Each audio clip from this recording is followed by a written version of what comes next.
Local কূপ টুপ করি দেশীয় পদ্ধতি। সেরকম দেশীয় পদ্ধতি একটা কূপ খুঁড়বো। কূপ খুঁড়ে আমরা বাচ্চাটাকে দেখবো সে কত দূরে আছে, আমরা ফিতা দিয়ে মাপবো বা সুতা দিয়ে মাপবো। সে অনুযায়ী একটা কূপ ওই পর্যন্ত আমরা নিয়ে যাবো। নিয়ে যাওয়ার পরে ওখান থেকে ভেঙে দিয়ে বাচ্চাটাকে আমরা তুলে নিয়ে চলে আসবো। এত মূল্য ধরে তো খোঁড়ার দরকার নেই, খোঁড়াখুড়ির দরকার নেই, সময় সাপেক্ষের দরকার নেই। এখানে আরও 2-3 দিন সময় লাগে যাবে, মাটি মুটি সব নষ্ট হয়ে যাবে, কৃষকের ক্ষতি হবে। আর সময় সাপেক্ষ ব্যাপার, বাচ্চাটা পছন্দ হয়ে যাবে। এটা অযৌক্তিক একটা কাজ হচ্ছে।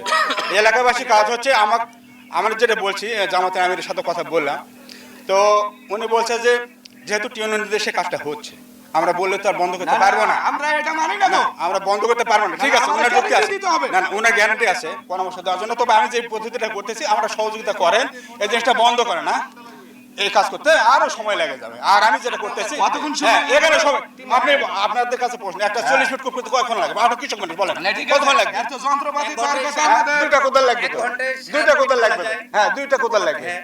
একজন উঠে আসবে, একজন তো, তাই তো?